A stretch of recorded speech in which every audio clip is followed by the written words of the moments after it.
Greetings. Welcome everyone to Inside Trader. What a day we had ourselves today. There was so much selling, and I am taking a beat. You could say, "Oh, I guess I'm queued up on my own video." Let's get this. And I am taking a beat. All right, let me just shut this guy down so I can do the real thing. Welcome to the show. If you're here, you're new because it's a new show. And so let me tell you about it.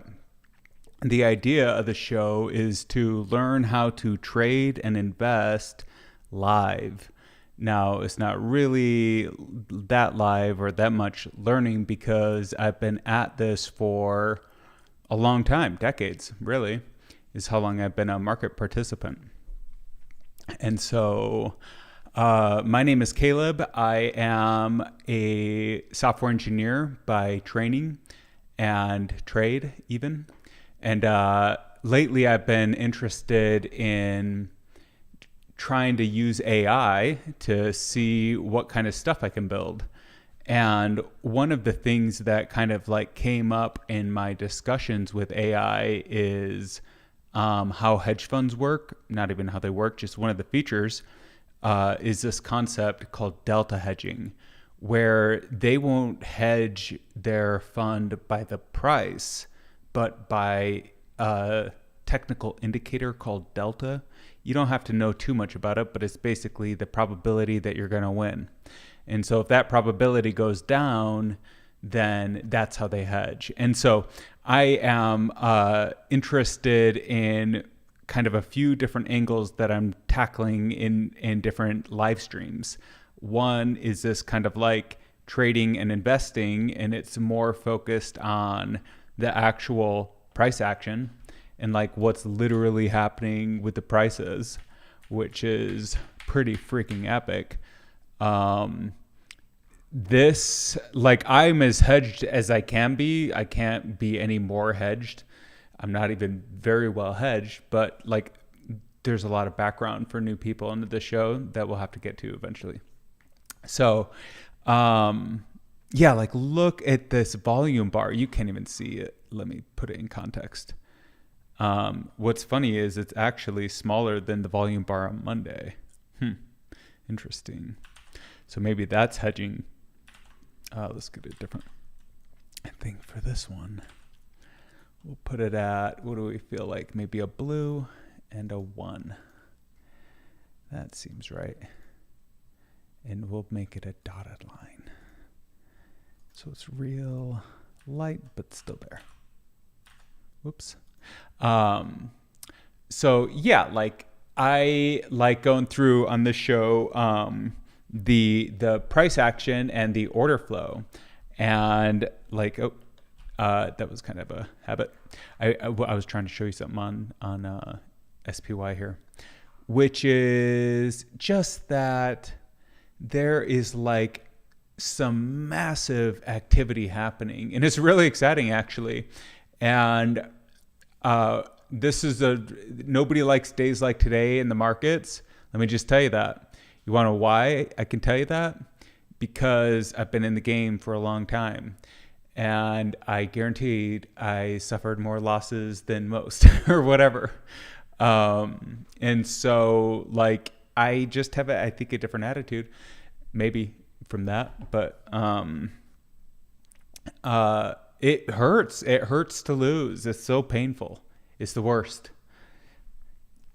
You know, like there's nothing that really makes it better. It's just terrible and you're fucked. I mean, I can kind of laugh a little bit because I know what it's like. And so I wasn't laughing at you. I was laughing with you, okay? And it's a rough day on days like today, but that's going to get rougher. Like the crazy thing about markets, and one thing that my experience has taught me, is that like you feel the plunge. Like when it really goes down, like all the way down, you feel it like somebody punches you in the gut. Boom.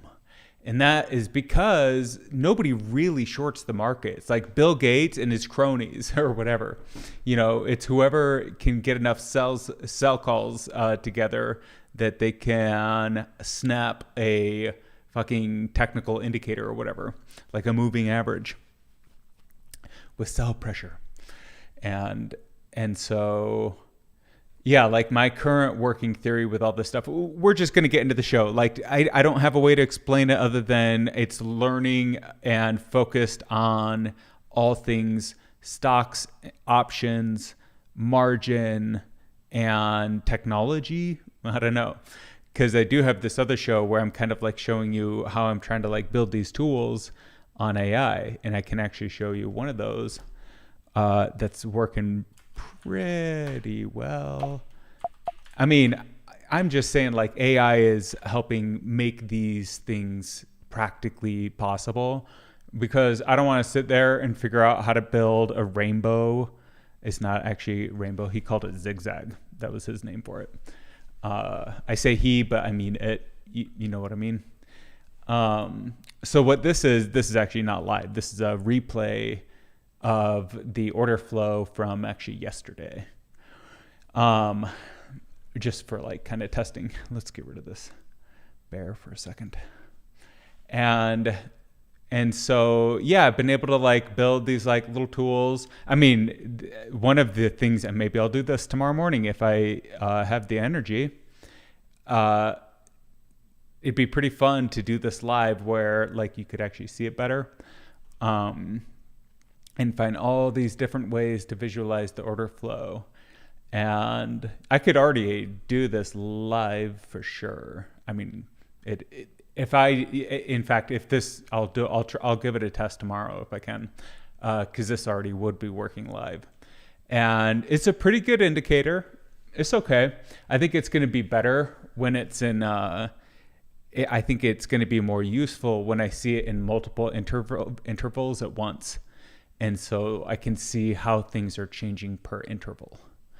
Is probably going to be more useful than just the summary here. But this was given to me by AI. I just kind of like told him what I needed, and I would copy and paste it in. Not really. Like it does take some work to, organize and maintain all that work. But it's definitely made a lot easier when you can always get unblocked. And so that's one of the things I'm here to promote in this world, I guess, is artificial intelligence as a force multiplier for productivity for everyone on the planet in both terms of intelligence and capacity, like how much they can think and do, how many actions they can take in their mind and with their bodies is going to be force multiplied with artificial intelligence. And I'm already seeing it happen with myself in a multitude of ways. So I know that, at least for me, it's a pretty good hack, pretty good life hack or whatever, as far as things you can use to like improve your actual output. So yeah, like this will be cool. I'll see if I can get this going, maybe even first thing tomorrow morning, so we can actually see the, the beginning of trading when it all like rolls in at once. It's like pretty cool to see. But yeah, so like I'm building all these tools ostensibly because it's fun, but also I think they could be useful in the longest of terms. I don't think they're like terribly useful yet, but I can see how they could be useful, because a lot of this stuff is, predictable. It is predictable. And I think the pros are really good at predicting it. But the thing is, and one thing that really bothers me, is just knowing that the best of the best of the best can get it completely wrong. And in the world that I'm interested in playing in, that's like life and death, or not really. It's like zero and anyway. It's a lot of change in your profit and losses, basically, is because there's so much volatility in options and margin. But I do believe there is a way to make it like pretty safe. It's like, imagine you could buy car insurance the morning before a crash. Like, that's pretty efficient if you could actually do that. And I've talked about this a few times. Hey, Peter Schiff is live. Should we drop in on him? Let's drop in on him. See what he's up to. Oh, he's giving us an ad. All right, let's run a Peter Schiff ad for him. I encourage everyone to just do whatever he's, go support Peter Schiff. Not going to want to miss it. So head over to expatmoneysummit.com. That's expatmoneysummit. That's enough of that.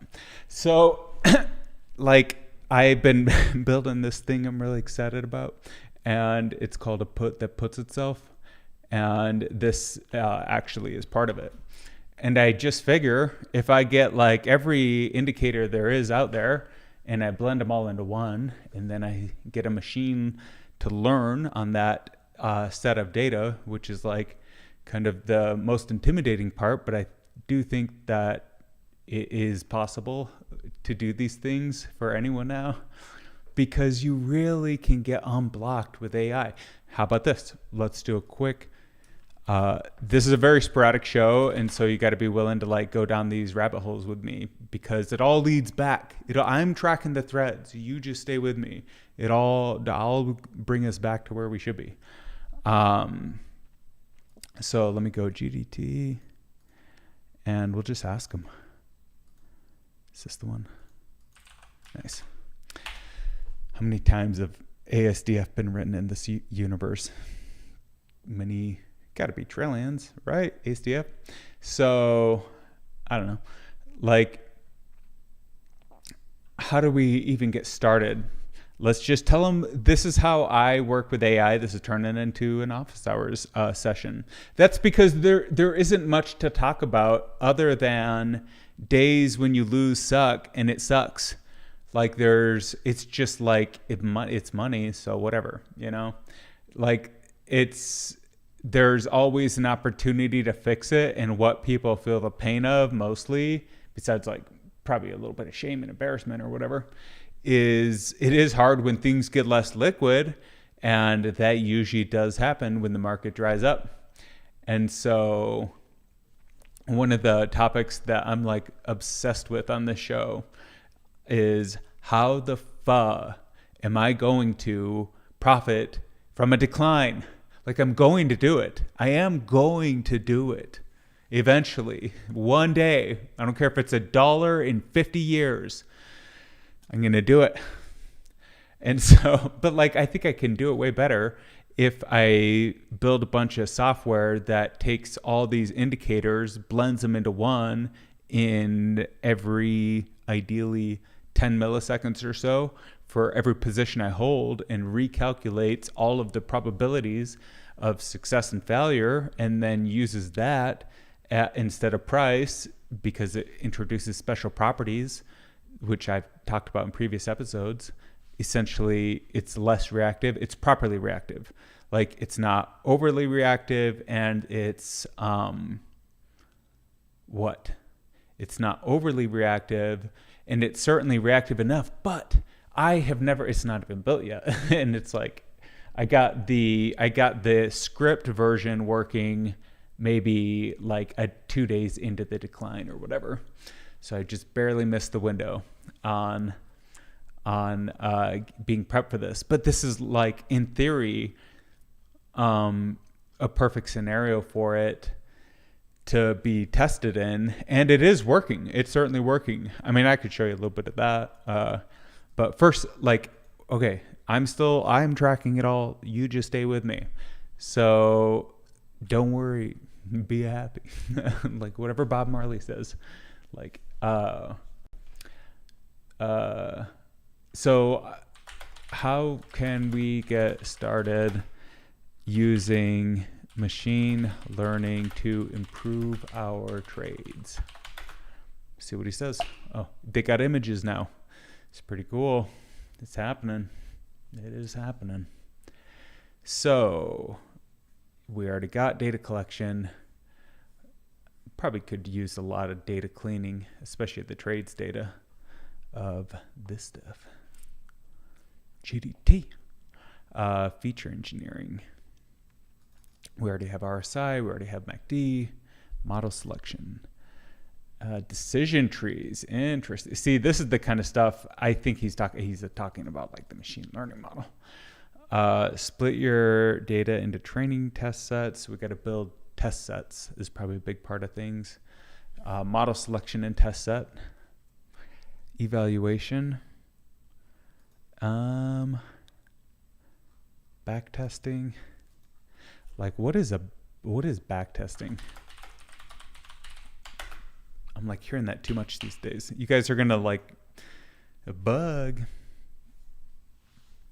is a method in finance to test trading strategies on historical data. Oh. I guess I am back testing. Interesting.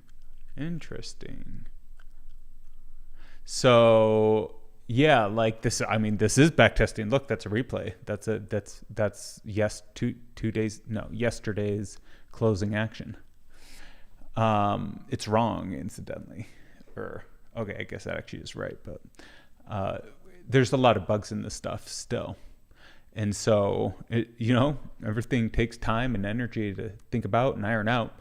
But yeah, like we could talk about the order flow. I mean, I'll tell you, it's pretty crazy how bullish Tesla is. I don't know what to tell you. I mean, there is every possibility that they'll go below 200, right? Totally can happen.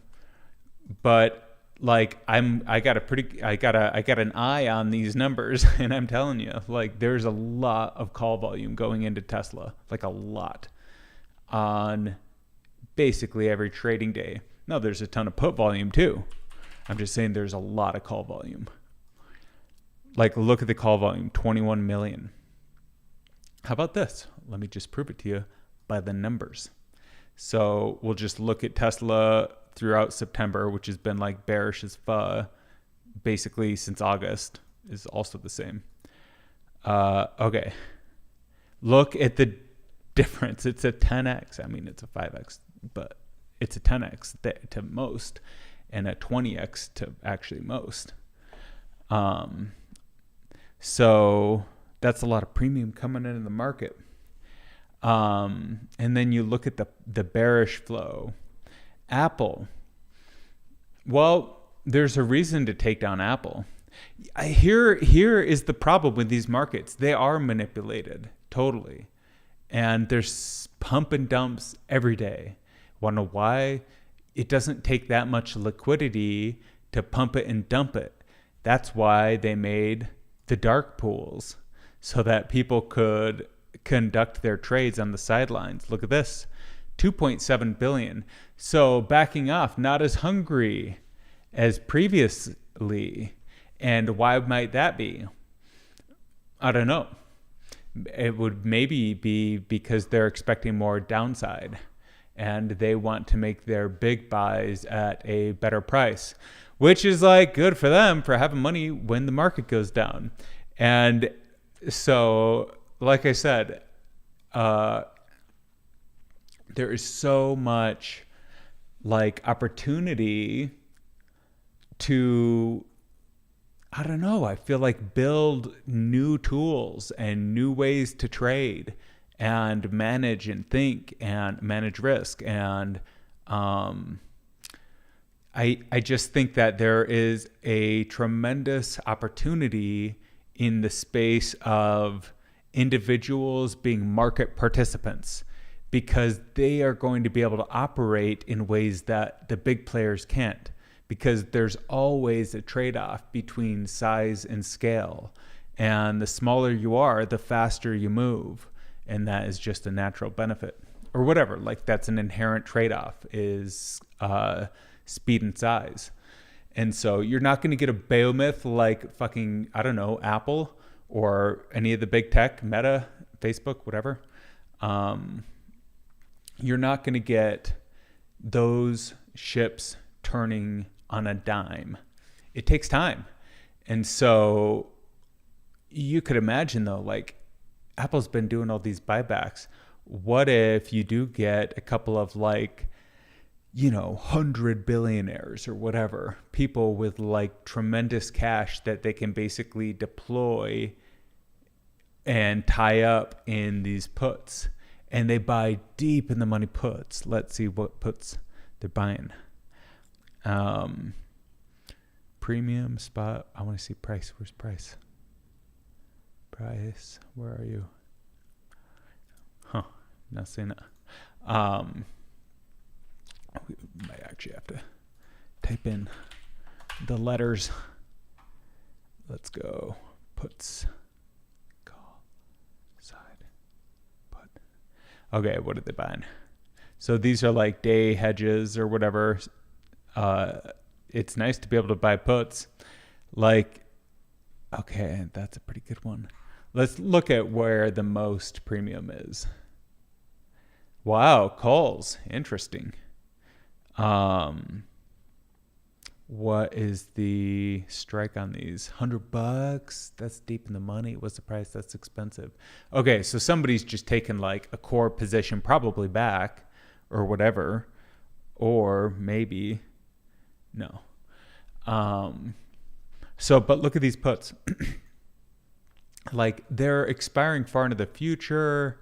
Like, it's essentially a way to lock up money where you have a guarantee of a floor. And I have traditionally done that by selling calls. That's how I build my floors, is selling calls. And so that ensures that the equity value can't drop too low. Now, I can like be in a deficit. I use margin and options. And so I can like still get kind of margin called or whatever, especially if I burn the premium. But if reasonably speaking, how sold calls work is the lower they go, the faster they're going to lose value. It's not even like really like that. It's more about, I do think it's implied volatility. And so the thing is, like, these dynamics are all really complicated and it's just too much for any one person to like get their mind around. And so I think that is why I want to build this system, because rule by rule, layer by layer, week by week, month by month, year by year, and I wanted to say year by fucking year, but people don't like it when I swear. And so I've gotten that feedback mildly. It's not even that much feedback. So it's a new show. Yeah, like I do believe, like if you combine all these indicators, we want to know why I believe it is because they're reliable. Now, I don't know how to blend them, but if I'm looking at this and I see 3 or 4 of a type when it's the opposite of what has been happening, that often does signal like a trend reversal. So you combine that with the RSI, the MACD, the EMAs, and every other thing you can imagine, and like basically aggregate that. And then each one of those gets into a processor where every indicator has a weight attached to it. And you're just like getting a system, an AI machine learning system to constantly tweak those weights. But you're the one setting the rules. Like, it's only setting the weights. Anyway, I don't know. We'll see if I can build it. But like it's in its most nascent and like early form, it kind of does already exist in the form of the put that puts itself, which is, I call it delta hedge. And you could just as easily gamma hedge and theta hedge, I do believe. And I think I'll experiment with that. Why isn't, oh, it's loading. And so it should, yes, there we go. So you can see this is like freaking hedge. It's trying to hedge. It can't right now, but it's trying to. It would like to be able to hedge is what is happening. But in theory, when this program is running for real, like in, I don't know, a couple of weeks maybe, I think that will be an interesting test because it should not fire on reversals. It should only activate as things are going down. And I'm like, I know it's going to work in that way, but like there could be a bug, something could happen. I don't know. I just want to like see it happen. So yeah, this is I'm interested in like building all this stuff and then getting a lot of feedback from it, because I do want to know if like any of these ideas are really dumb or impractical, or if there's like a much easier way. I would actually like to know about it for real. I have no way to know what I don't know. And so one of the ideas of how to conquer that is just to put everything I know out there and see if there's any problems. But to me, the concept of delta hedging is very sound. I've explained it ad nauseum to myself and to like whoever will listen. But the idea, let me tell you again, is the dynamics of option prices are very interesting. So one of the things that drives an option price, besides the underlying, which is the stock that it represents, an option is a contract that gives you an option, a choice you wouldn't otherwise have, to be able to take an action in a future date that will give you something. Almost always it has to do with buying and selling shares. And so you want to be able to buy shares at a price or sell them at a price. In the case of a put, it's selling, and in the case of a call, it's buying. Very few people actually execute those, but in my system, we do actually execute those. In my full system right now, I'm not even at my like eighth of a system or whatever. But the reason why we do execute those is because there is something cool about options pricing. Is the scale is always 0 to 1. So like that's pretty special. Like having a 0 to 1 is, I don't know quite how to say the difference between that and like some unknown thing. Like it gives you a boundary, it gives you a range. That's why it's valuable. Anyway, the point is, as a contract approaches 1, like 0.999, its delta never changes. It's never going to have a delta gap then. The price could go down 5%. And if the delta is still 99, that contract is not threatened. It is not hedged, which is exactly what you want. You only want your hedge to fire when it absolutely has to. And then you want it to fire accurately, which is another problem I have, is my hedge sucks with accuracy. It like sprays marshmallows at the enemy, but they don't even make it past the trenches. Not really. It's more effective than that. But it needs to be way more effective than it is. And I think I'm going to do that by, I don't know, like maybe I can think through this logic live, and it'll help to know that there's somebody who will be thinking it through with me. And did I tell you everything there is? Yeah, though the special property of delta hedging is that when the delta approaches 99, it stops changing and the hedge program doesn't need to activate. And so it's way better than hedging by price. Lots more to say, doesn't matter. So what are we thinking live on? What it was like, how to solve. Oh yeah. Like what is the right way to hedge? To me, my initial idea, and there's a lot of ways to hedge. Like you could trade stocks and do like a pairs trade. For some reason, I'm opposed to that, although maybe I should try it a few times and see why I'm opposed to it. One interesting thing with options is there's less fees than with stocks because you don't actually own anything. It's a virtual contract, or like it's a contract. And so, and I do believe that's another reason why options volume is so much like higher than stock volume is less fees. Lower the costs, increase the volume. And so like I know that this is the right place to play. I don't know how to be able to like not get my face ripped off or get burned. And that is what I want to learn. Like we're not just like buying and holding here. That's not what's happening. We're trying to use technology and our own kind of like, in my own experience, I guess on my side, to like create something that makes it so that I don't have to take anything too seriously, basically.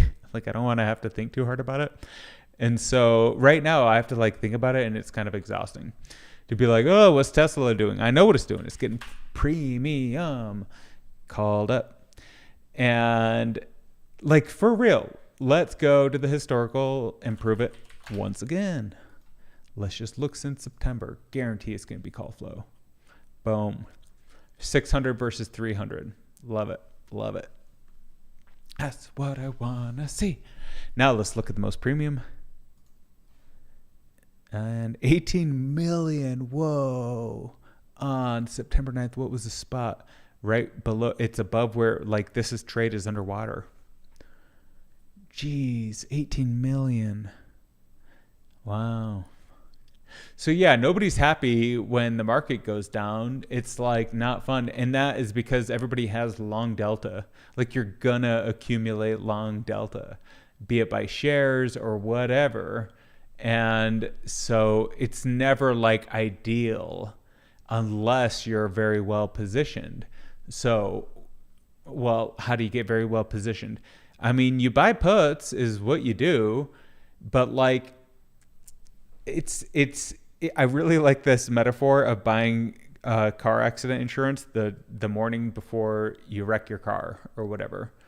And like, what if you actually did that? That'd be crazy. That'd be so lucky. That'd be the luckiest thing of all time. I think this program lets you do it a little bit, and you can tell me in the comments why you think I'm wrong. Like, why can't I calculate the delta of every position on every expiry period of every chain of every symbol, take that aggregate, index it at the close so that I have something to compare it against. On the next day's open, if the delta and any time throughout the day ever drops by more than a threshold, and I agree that's a problem, that's like probably the problem, but still, like, let's say 5%. And it's actually not the problem, actually, at all, because of the way that all this shit works. It's so simple. And that's because when we're going to sell, so like we compare the long delta to the previous day's close, it's 5% lower. What do? Well, we got to make up for that call gap, that long. I mean, this actually is the wrong program. This is the real program. Right? Should be. Let's see. Well, that's loading. What was I saying? Oh yeah. So like, if it's below 5% of the previous day's long delta, then we're going to hedge. So how are we going to hedge? Well, I started by just saying, I'm just going to sell calls against my existing equity. First of all, I didn't even know that was possible until like a month ago.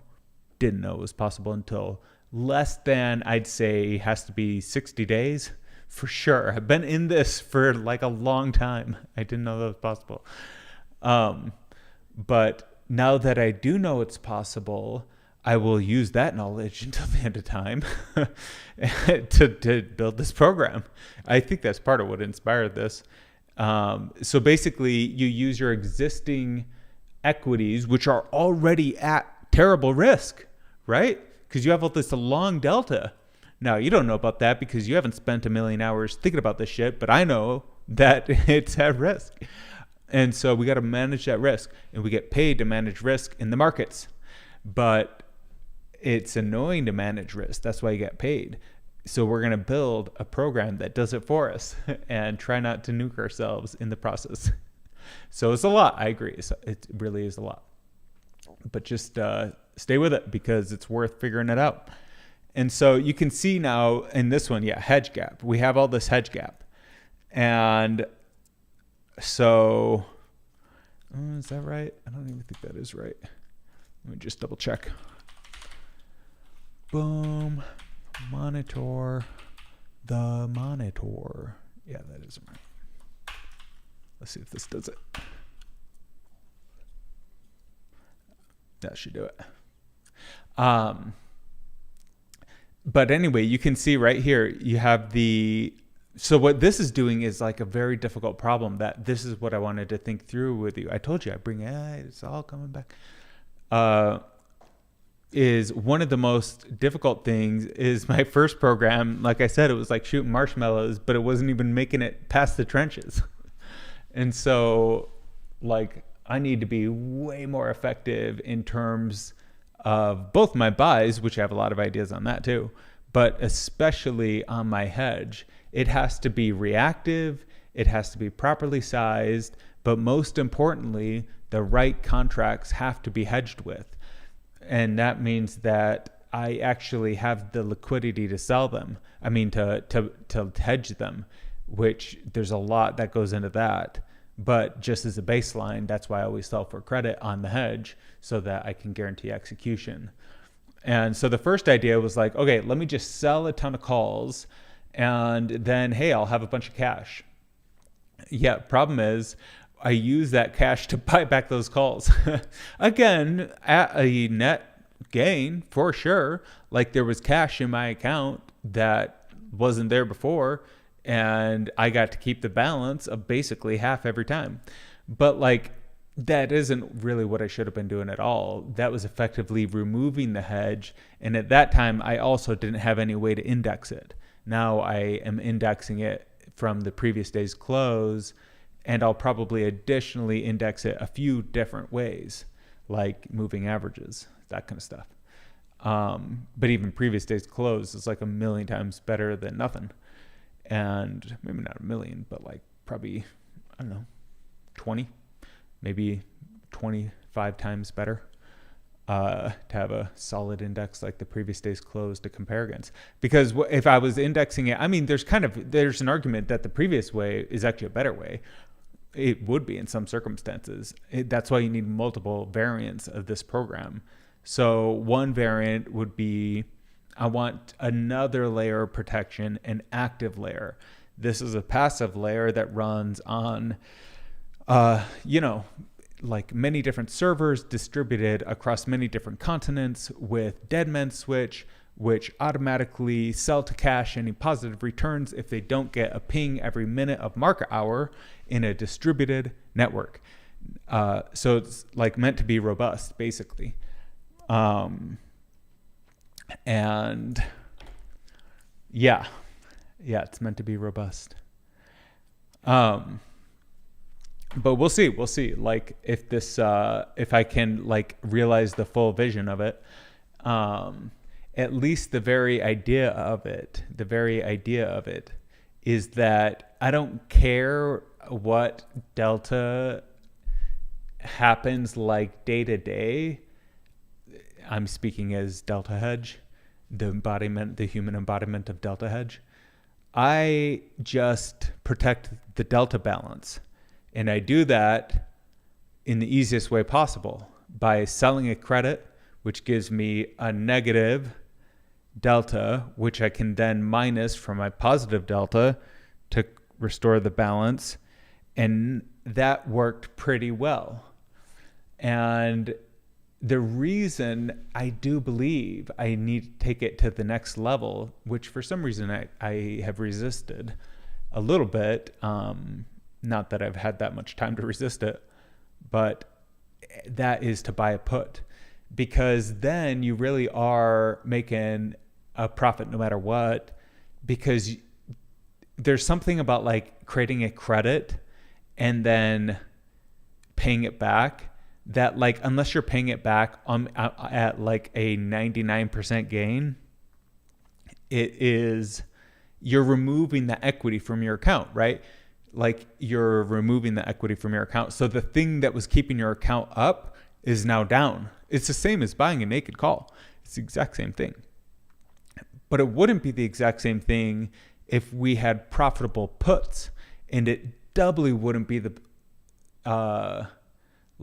it would be doubly better if it was timed properly, with all the indicators, like lined basically. And so to me, it's such a simple idea, and it's just like a little bit of math. It's literally plus and minus. Like the stuff that this AI has built for me in this program has been so much more complicated than the entire theory behind delta hedging, or hedging rather, by the Greeks. And so all that was kind of worked pretty well, actually. And it's working right now. I mean, the thing with sold calls is like it really is your floor. Like I know exactly what my floor is. I sum up my sold calls. Like if I do nothing else, I'll get that money, like that's actually a good value to track is what is you get that money? Because that equity that assume, yeah, you would. Anyway, it doesn't even matter. It's more just about like adding protection so that you're not just like exposed to like massive declines. But I do want to be exposed to those types of declines because I want to play in options land because they gap. That's another new kind of like revelation. I knew that's how it worked, but I just didn't think about like why that matters so much until recently. Is option contracts gap up and down every day, basically 20, maybe like 5 to 50%. Now, they don't if they're like way out of the money, and they don't if they're going to expire really far in the future, but the contracts that these guys are trading, even these at the end of the year here, like those will gap. Those will gap a little bit. And so that gap is either working for you or against you.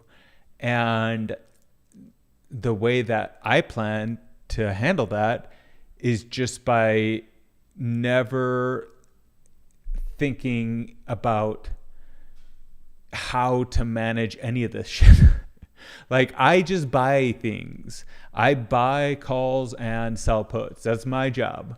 That's the only thing I have to do here in my organization. What all the other little bots and widgets do is they're the sellers. They're selling the calls. They're buying the puts. And the way that they know how much to buy is pretty fun. There's a lot of ways you can do it. But my current favorite is the multiple, your quantity, your size of your order is set by your win streak. So if your win streak is 0, then your quantity is like the minimum required to make up for the hedge gap, times probably 3. Because who cares?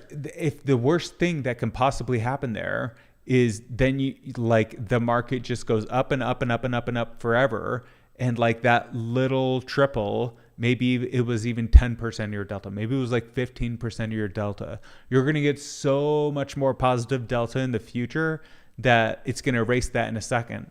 And that infers that like I can't build a program which also like finds really valuable contracts that are in danger of a big price movement as calculated by their Greeks, which I also think should be possible in the distant future. So, anyway, that's kind of the program. And like the whole point of it, besides like seeing what I can do with AI and being a good test, is so that I'm already on the screen. Is so that I can go into this and let's filter out the big ETFs. And let's also minus VIX, minus IWM, minus SPX, minus QQQ, minus SPY. I couldn't say SPY. It would be too much. Minus SPX as well. And I thought I already did that, but minus IWM. Okay, so like, let's look at these. Yeah, they're all expiring Friday, first of all. And that's because they're going to be like incredibly reactive. I've talked about that a lot. And yeah, look, these all, I mean, a lot of them are like pretty like good out there, like these right here into silver. It's kind of funny. Or wait, is that, no, I don't know what that ticker was. But the point is, like, a lot of this is expiring options, and is like less than 7 days to expiration. So I think that's pretty interesting. And look at all this premium, 170. This is $1 million into Nvidia. And what was their? Let's see if they made money. Spot was 418. What's Nvidia at? Let's see. Nvidia is 419, so they lost money. But damn, look at that. Look at that green bar. And so there is really some like kind of like crazy shit that happens with these hedge funds where they do pump and dumps. And I know that that's happening to some degree because of this trend, the SPY QQQ trend, which I've been like, still don't know what it means. Been talking about it since day one. Still don't know what it means. So, but we can see for like all of time, on days that they're, if we just go back to August, on days that they're buying one, they're putting the other. That's funny. There was no bullish flow. It's really funny. Anyway, I know that there's pump and dumps that happen in the market, and I want to be able to basically not even think about that stuff. I don't even want to think about it. And so the plan there is to get this distributed program running with with multiple instances, and then anytime the gap goes lower, I sell a call for a credit and use some portion to buy a put, and then the gap is tripled. Now is even more made up for. So what can happen is, oh, that was a misfire and the market just goes up. Doesn't matter. Like, the market's going up. I'm not even okay. Maybe I'll get stuck for like at that level. That'll create a price level for me or whatever. But it is only it will. It's not like it can go up and then down a little bit and it fires again. No, that's not how it works. Like, it's going to record a higher delta balance, and the only reason it would fire again is if that balance went down. But that balance, since you're always like, at least right now, it's geared towards longs, and so you're long delta. So it's your long call delta minus your short put delta versus your short call delta plus your long put delta. No, your short call delta plus your long put delta. And so you combine all that into an index, and that's why it's so freaking good. And that's why it cannot misfire unless I write the code wrong, or there's a bug somewhere outside my control. It's just math. It can't misfire. And so, and at least by my rules, my rule is I consider delta the probability that the trade is going to be a win. And if that probability ever drops by the previous day's close, I don't care why it happened. I want it to hedge. And if that happens 5 times in a day, I want it to hedge 5 times. And if that just keeps tanking down and it's like it basically zero, I want to sell out of the position. And guess what? I'm not selling the position at a loss. That's the freaking genius of, like, not genius, but like awesomeness, I guess, of options, is if you can just borrow against your existing collateral. So you're borrowing against something that's declining in value to purchase something that's appreciating in value as often as it has to maintain the balance. Like, to me, that is a great idea. It's just not working yet, but like it makes sense that it can work. And so how do we do it?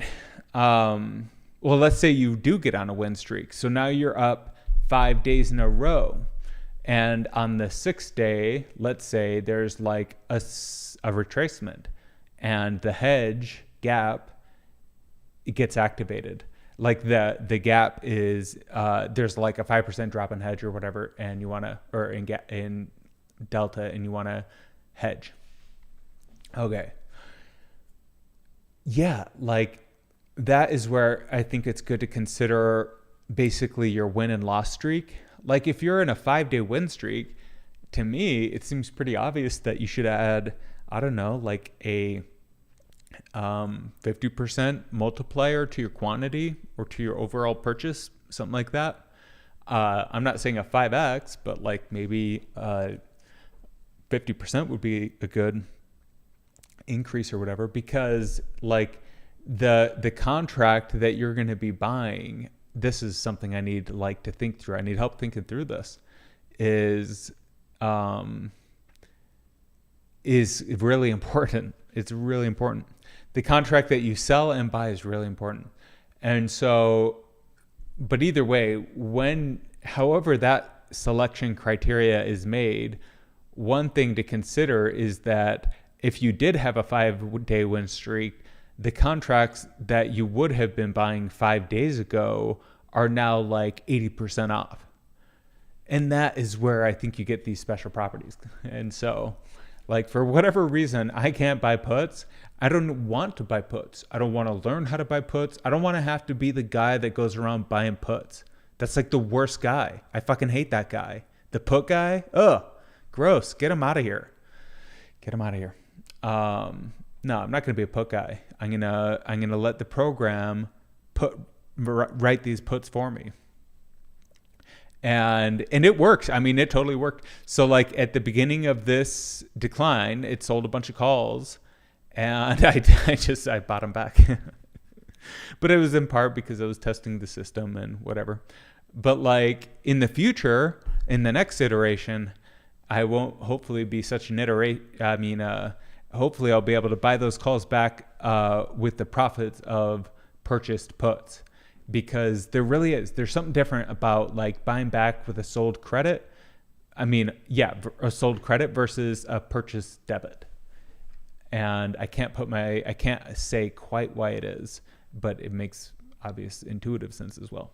And so that's kind of the next step. But I'm excited to like get some way where once we do have a run up, that's where I think the system gets really interesting, because in theory, like the more days it goes without firing, the bigger of a purchase I would want to make. And those are the kind of like rules I want to start thinking about how to write.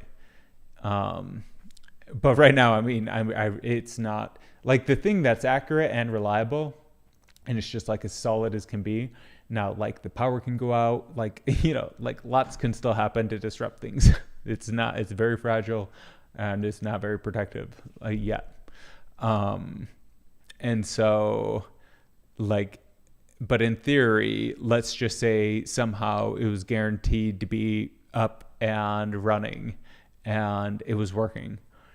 Well, and there wasn't network problems, and there wasn't this, that, and I had backups for everything, and it was all solved, and it was like 100% reliable, you know, very, very far into the future in that regard.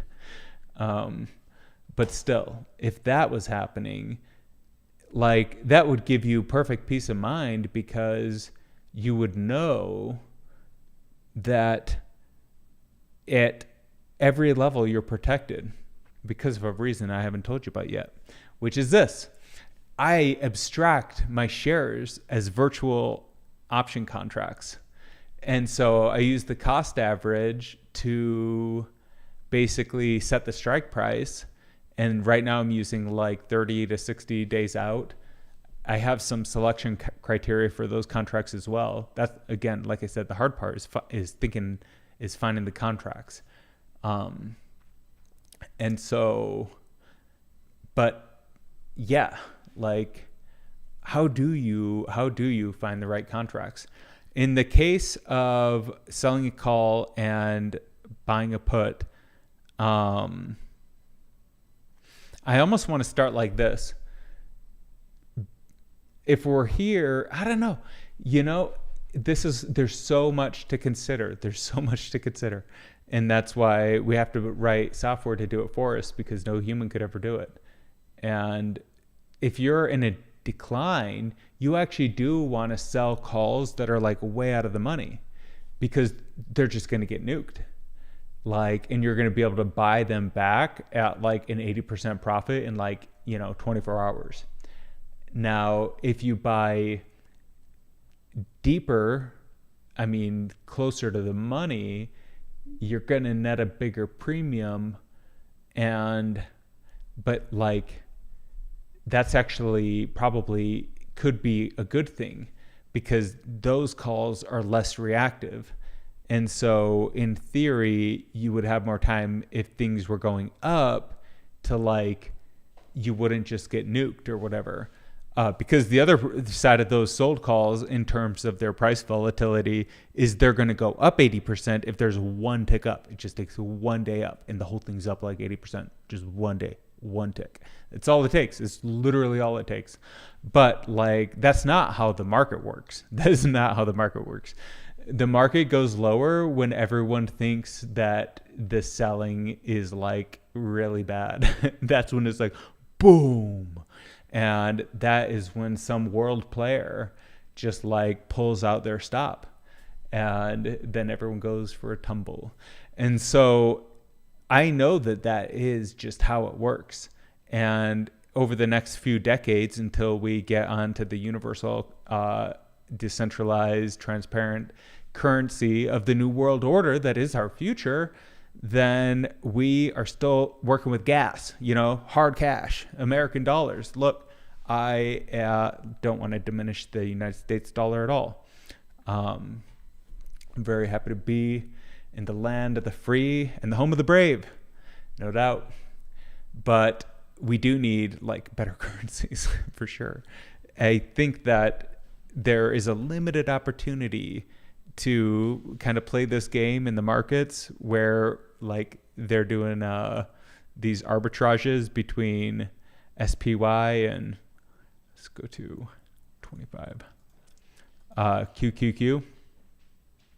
Well, that one's not a good example. Let's go to 21. Boom. So they're doing something here.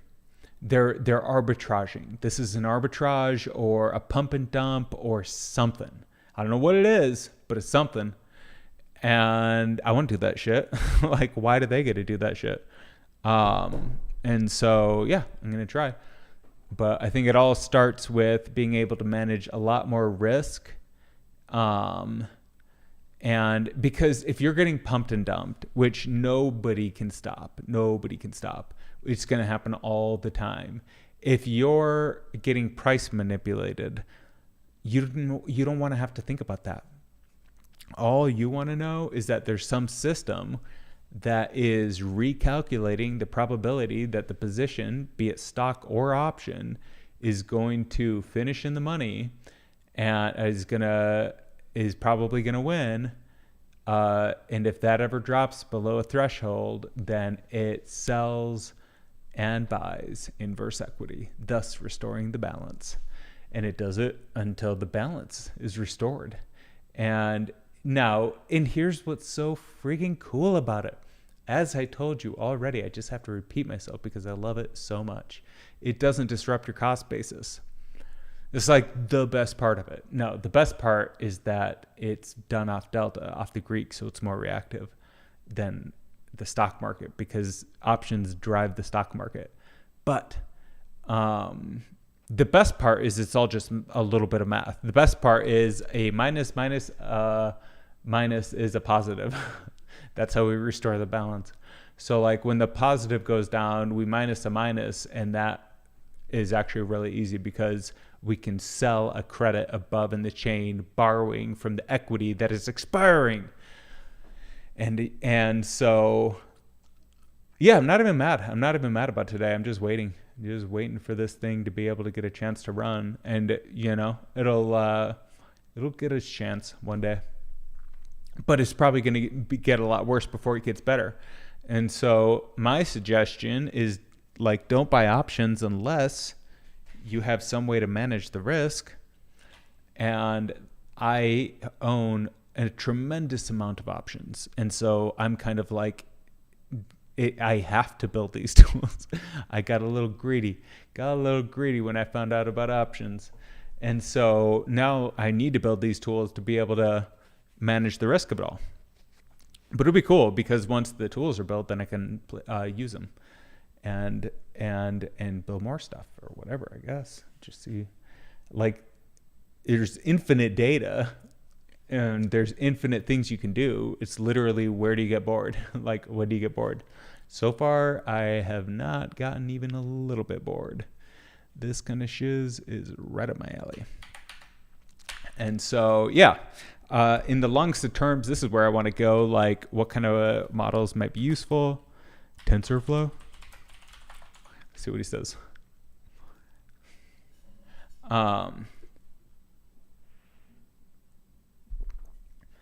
Here is a brief overview of how you can use it. npm install TensorFlow. Import the package. Get a simple model that adds... See, this is the kind of shit that I'm talking about. It's all bullshit. I mean, not bullshit. It's all unknowable. It's all just a state. That's what I think AI is. Same as our brains. It's got to be... You guys ever see, like, Inside Out? That was a great movie. But, like, one of the good ideas in it was, like, you forget stuff. And you have this way of, like, if a memory doesn't get accessed, it goes away. But it doesn't ever really go away. But it just is, like, inaccessible, basically. You can't access it. It's not gone, but you can't access it. And so that is something I think that is happening with machine learning, is like it gets this 3D shape into a gridlock of zeros and ones or whatever. I don't even know, probably 0 to 1 of numbers, probably 0 to 1, right? Because that's infinity. So you get this, and all of that is just like how the electricity flows through the system. And it doesn't it doesn't know how it works. This machine doesn't know how it works. It is just like a state machine, a statistical state machine that probably gives this result with that input. And anyway, I don't know. Lots to test. But that is actually how we train this, is through back testing. Okay, so that makes sense. So what we do, what we can do, that's why we should download, even just practically, the trade data. I didn't quite think about that. It would be really useful for back testing, and I have it all, so why not download it? So I think it's like a lot of data. I mean, I know it's a lot of data. I've seen it. Maybe I have actually one up I could show you. Nope. So what we can do is back test to train the model. What other AI platforms are there? You guys got to fix that. I should be able to hit tab, space, just like anywhere else. Tab should not go to attach images. Your index is wrong. If I hit space, it should tab me to the right. Everyone knows this. I'm sure you didn't do it intentionally. So don't know about any of this. What's this? Kind of looks cool. H2O.ai. See what that's about. Democratizing generative AI. It's a truly open source generative AI giving organizations their own language model while preserving ownership. Okay, that's something. Hey, This is kind of what I've been wanting to build. Extract insights from large volumes. Dude, I wonder how good this is. Because it seems like it should be possible, right? Oh, I need somebody to sponsor me. Somebody, I didn't mean to say it that way. Advertisers. I'll clip that before all my ads. But for real, this looks awesome. So how does it work? Yeah. Oh, they probably need to do custom training on your data. But that's pretty cool. See, one day this is going to be on your iPhone. Let's see what they got. For devs. H2O GPT. Okay. Query and summarize your document or just chat with local private GPT.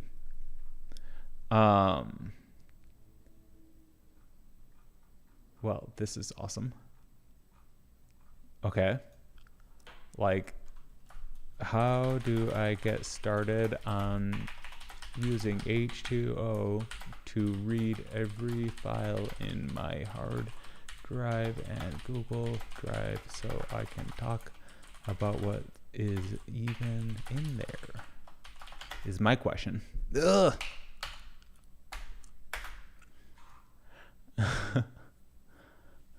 All right, let's dive in. Here's a step-by-step. Use a language or tool of your choice. You don't know me? You don't even know me?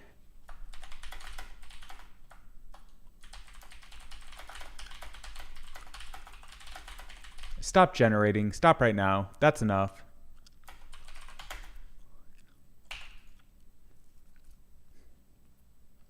Thank you. Right? Just give me the code.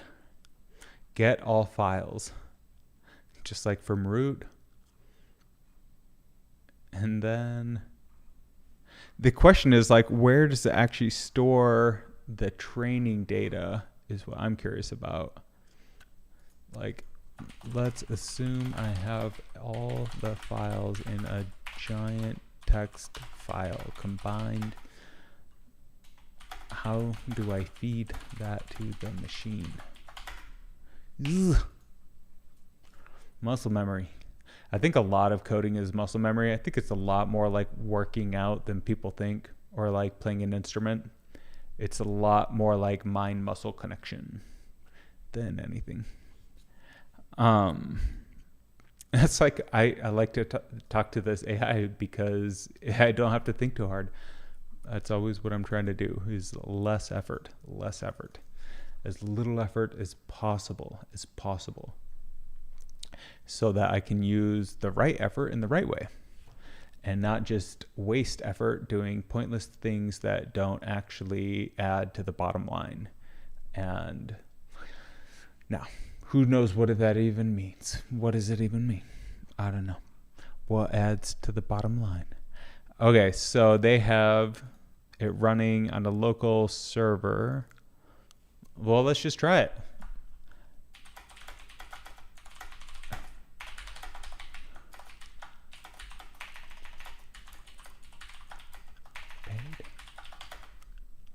Dude, oh, that's gonna really annoy me.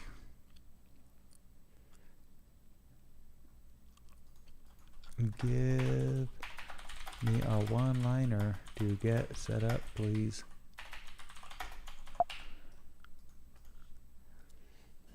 See what he does.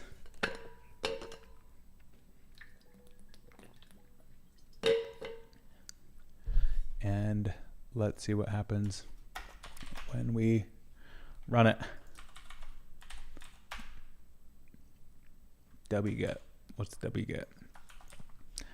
I don't have.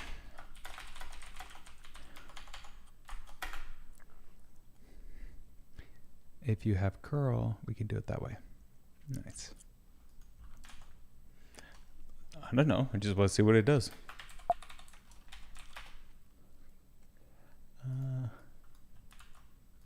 See what this says.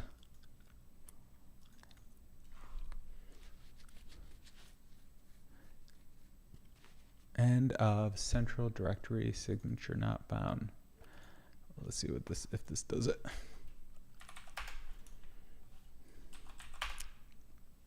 No, nothing. All right. I'm not even going to try to debug it past this last try. But it would be kind of fun to see what he's talking about. It seems you were all used to fetch the blah, blah, blah. All right. Let's see if he actually gives me something. He sucks. I'm sure it's just like not unzipping or whatever. And it's like a problem with it being a one-liner. Or it's, what is it actually saying? It's a problem with the zip. So is it downloading? Let's just not unzip. Let's just do this. Okay, so now we got it. And we can unzip it manually. Unable to expand in an unsupported format. All right, well, that's about all the patience I had for it. So, cool. So yeah, that, like, I don't know what's going to happen tomorrow. It's probably going to be really bloody, and it's going to be bloody until there's a big plunge and somebody comes in, like, I don't know, somebody nobody's ever heard of, you know, who's like a trillionaire, and then they buy at the bottom, and then all the retailers pile on top of them after in about like 20% from now when they start selling. And that is how this game works. And so to me, I don't even want to care to figure out how to time that. I just want to go by the delta, and then I'll buy basically delta 99 contracts, and that's the plan, is like, let me buy delta 99 contracts, and if they start to expire, which meant my timing is wrong, because otherwise it would stay at 99, then I will sell above in the money to create a credit, which does not disrupt my cost basis. And I'll use a small portion of that to buy a catastrophic coverage of a put. By catastrophic, I mean like down 20%. Because the stocks I like, they go that far down all the time, and they always will, and they always have. And so not even that crazy to buy that put. But like the worst thing that can happen then is the worst thing that can happen is it recursively sells out of every position. But you could argue then I could just buy back in above in the chain with all the cash it generates. So like it's fundamentally just generating cash. Now I am going to, because it wasn't protective enough, and I also have to protect against my own behavior, I am going to also take a small portion of the credit and buy a put, and finding those contracts is going to be really hard. But I'm thinking of something like this. If the last 3 days sentiment, use the index that I create, which is from -1 to 1 on any stock, meaning if Tesla is -1, that means there was 100% put flow and 0 calls. If it was a +1, 100% call flow and 0 puts. If it's right 0, no calls, no puts. Anything else is the sentiment.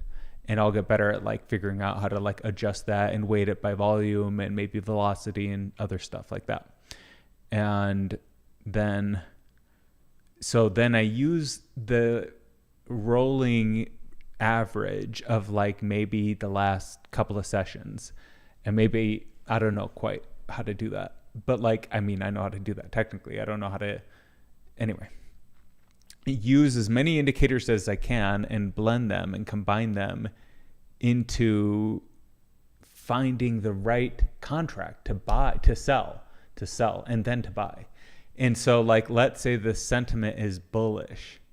If it's bullish, I do want to buy kind of like more at the money and maybe even in the money. I want to sell like in the money, maybe not in the money. I would never sell a call in the money because that is bad. And go sell a call in the money. You'll find out why that's bad. But like, let's say I sell it a couple of clicks out of the money or whatever. That is going to be less reactive. Although once it gets in the money, there's no easy way. There is no easy way. But generally speaking, the more bullish it is, the more I'd want to buy kind of like into the money. But then maybe that's actually the opposite, because if it was bullish that long, you would actually be in it. This is why we just have to test and always test, right? And so I could literally play back different periods of the market history and see what my portfolio would have done. That'll be cool to try one day. And so like what? If it's selling a call, yeah, like if it's really bullish, then maybe we want to do whatever. But maybe if it was bullish, you would actually want to buy closer to the money because, I don't know, I'm bored talking about it or whatever. Not really, but like there's no way to know really. The only way to know is to test it and see what happens. And that is what I'm gonna do. But I do like the idea of backtesting and simulating, which I'm already doing. But I like the idea of getting more organized in that way. So yeah, I'm just going to try to build all these tools I can and share what works with you guys, and hope you find that useful. Thanks. That's the show.